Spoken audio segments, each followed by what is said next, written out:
നമ്മള് bike start ചെയ്യുന്ന പോലെ നമ്മുടെ കാർ സ്റ്റാർട്ട് ചെയ്യാം കേട്ടോ.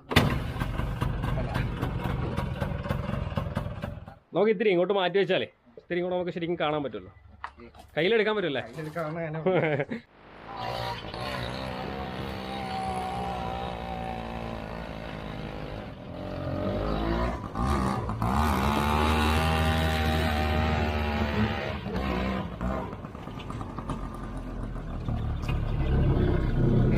അടിപൊളി. പൊളിച്ചേട്ടാ, കിടിലാണ്.